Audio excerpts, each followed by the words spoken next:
시청자 여러분 안녕하십니까? VOA 뉴스투데이 시작합니다. 미국 트럼프 행정부가 중국의 강경 입장을 취하고 있는 가운데 공화당 상원 의원들이 중국과의 경쟁 전략을 포괄적으로 담은 법안을 발의했습니다. 그런데 이 법안에서 북한 문제만큼은 미중 양국 간 경쟁이 아닌 최대 대북 경제 압박을 위한 공조 방안을 제시했습니다.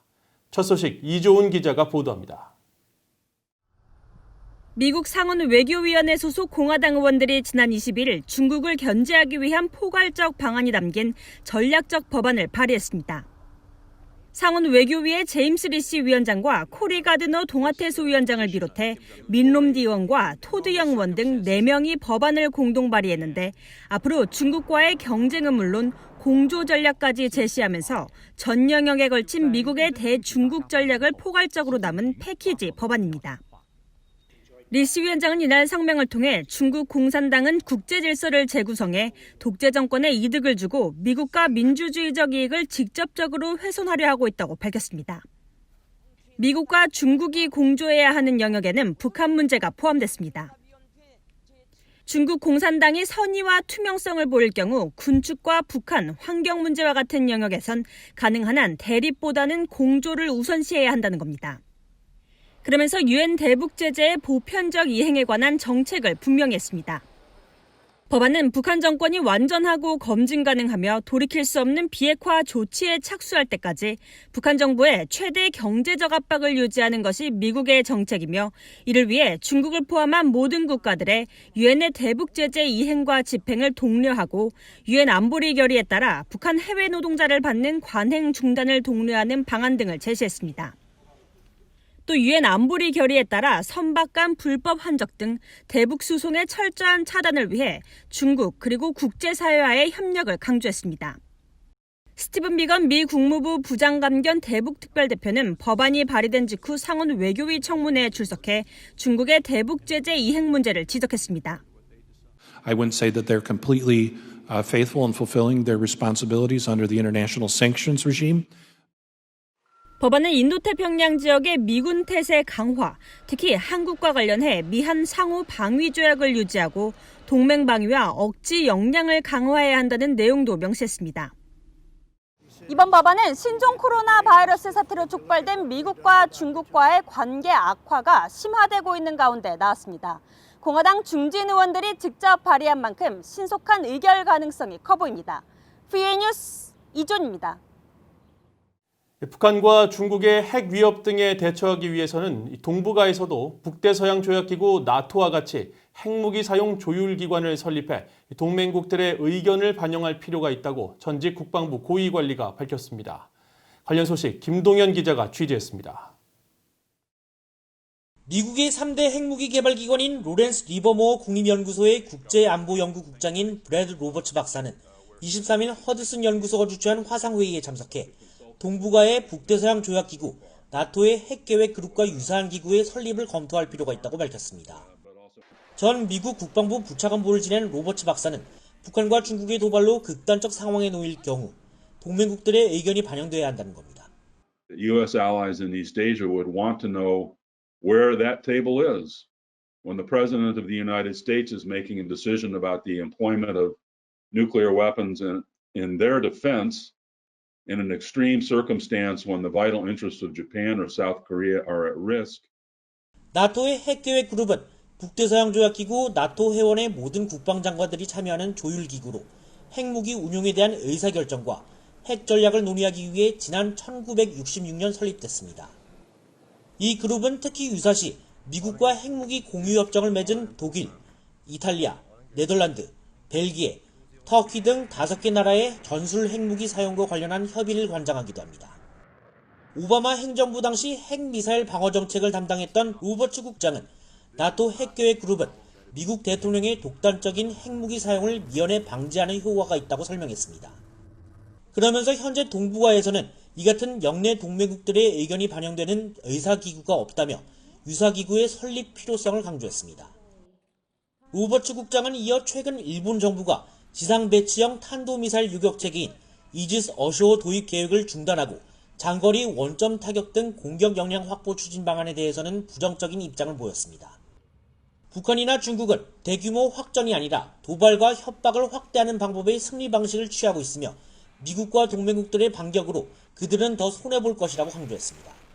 The strategies I've described of North Korea and China are not about fighting large-scale conventional or nuclear war. If they choose to fight a large-scale conventional or nuclear war against us, they will lose. 로버츠 국장은 그러면서 미사일 방어의 본질은 이런 위협들에 대한 신뢰성을 떨어뜨리는 데 있다며 일본은 방어 자산에 대한 투자를 소홀히 해서는 안 된다고 강조했습니다. VOA 뉴스 김동현입니다. 도널드 트럼프 미국 대통령이 방위비 분담금 문제와 관련해 동맹국들이 미국을 공정하게 대우해야 한다는 입장을 다시 밝혔습니다. 트럼프 대통령은 23일 트위터에 자신은 동맹국으로 불리는 나라들에게 연체된 군사비 수백억 달러를 지불하게 만들고 있으며 그들은 적어도 우리를 공정하게 대우해야 한다고 밝혔습니다. 트럼프 대통령은 그러나 한국 등 특정 국가를 언급하지는 않았습니다. 트럼프 대통령은 또 하원 공화당 의원총회 의장인 리즈 체니 의원을 거론하며 리즈 체니는 내가 위대하고 아름다운 우리나라를 터무니없고 비용이 많이 드는 끝없는 전쟁들로부터 적극적으로 빼내는 것 때문에 언짢아하고 있다고 지적했습니다. 딕 체니 전 부통령의 딸인 체니 의원은 코로나 바이러스에 대한 미국의 대응이나 미국의 외교 정책과 관련해 트럼프 대통령에게 비판적 입장을 보여왔으며 특히 트럼프 대통령의 독일과 아프가니스탄 주둔 미군 병력 철수 계획에 반대하면서 지난달 아프간 주둔 미군 병력 감축을 제한하는 법안 상정을 주도했습니다. 한국 내 민간 연구기관인 최종현 학술원이 23일 주최한 온라인 토론회에서 코로나 이후 미중 패권 경쟁과 북한 문제를 주제로 발표를 한 김병현 서울대 경제학부 교수는 현재 시점에서 북한 비핵화의 가장 중요하고 유일한 수단은 국제사회의 대북 제재이고 특히 중국의 협조가 필요하다면서 이런 상황에서 한국 정부가 북한과의 경제 협력을 우선적으로 추진하는 것은 북한 비핵화 가능성을 더욱 낮추는 것이라고 주장했습니다. 김 교수는 그러면서 미북 비핵화 협상이 재개될 경우 양측은 포괄적 합의와 단계적 이행 방식 합의가 현실적이라면서 북한의 단계적 비핵화에 대비한 제재 완화와 미북 관계 개선 등에 대해 한미 간 소통과 합의가 선행되어야 한다고 강조했습니다.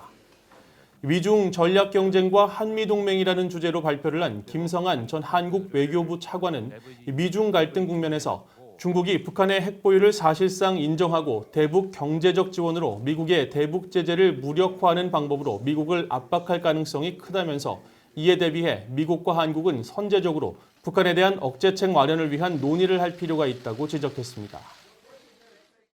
북한의 지난 6월 중국과의 무역의 규모가 전달에 비해 소폭 상승했지만 여전히 예년에는 크게 미치지 못하는 것으로 나타났습니다. 중국 해관총서가 23일 공개한 무역 자료에 따르면 지난 6월 한 달 북한과 중국의 무역 총액은 9,680만 달러로 전달보다 약 53% 증가했습니다. 그러나 지난해 6월 북중 무역 총액 2억 2,663만 달러에 비해서는 여전히 절반 수준으로 나타나 신종 코로나 바이러스 여파가 이어지고 있는 것으로 분석됐습니다. 한편 북한과 중국의 2020년 상반기 무역 총액은 4억 1,068만 달러로 집계됐는데 이 역시 지난해 12억 5천만 달러와 2016년 상반기 25억 달러에 크게 못 미치는 규모로 상반기 무역액으로만 보면 약 20년 전 수준으로 나타났습니다.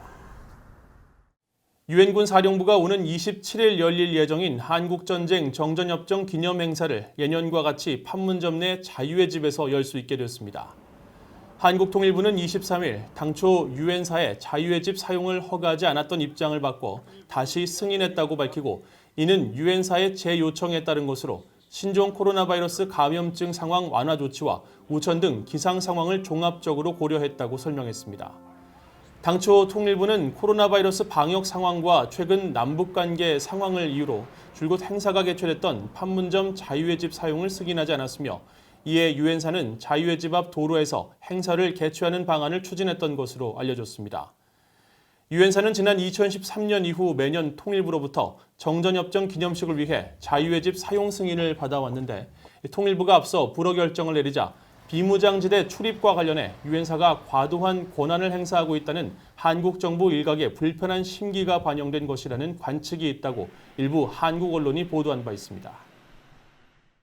이상으로 VOA 뉴스투데이를 마칩니다. 시청해주신 여러분 고맙습니다.